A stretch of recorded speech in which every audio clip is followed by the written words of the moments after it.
Chaque nuit, il se cachait dans sa voiture, observant en secret le couple dans la maison luxueuse de l'autre côté de la rue. Mais la femme n'était pas sa femme, et il n'avait aucun lien avec cet homme.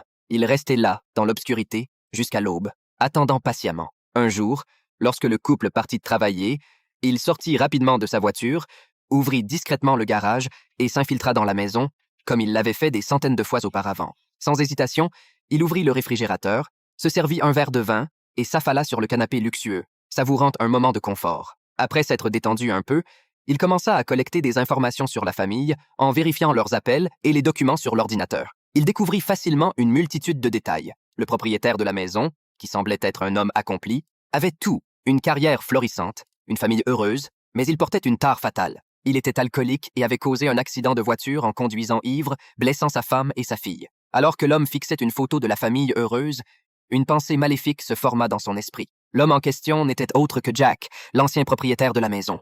Après que sa famille fut contrainte de quitter la maison à cause de leurs difficultés financières provoquées par son chômage, Jack ne pouvait pas accepter cette perte. Même s'il cherchait à se relever, il échouait encore et encore. Frustré et douloureux, il donna un coup de pied dans la porte de la voiture, déversant sa haine croissante. Dans un moment de désespoir, il tomba par hasard sur une clé de secours de l'appartement de luxe. Peut-être était-ce la nostalgie de sa gloire passée, mais il prit impulsivement la route vers la maison. En voyant ce couple vivre dans l'ancienne demeure, une impulsion irrésistible naquit en lui, celle de reprendre ce qui lui appartenait autrefois. Pendant la journée, lorsque le couple était au travail, Jack s'infiltrait de nouveau dans la maison. En vérifiant l'agenda de l'ordinateur, il apprit que le propriétaire, Carl, assistait une fois par semaine à une réunion des alcooliques anonymes. Jack décida de se rendre à l'une de ces réunions. Lorsque ce fut son tour de parler, Jack inventa une histoire qui reflétait l'expérience de Carl, utilisant les informations qu'il avait collectées dans la maison. Son récit attira immédiatement l'attention de Carl. Après la réunion, Carl s'approcha de Jack pour discuter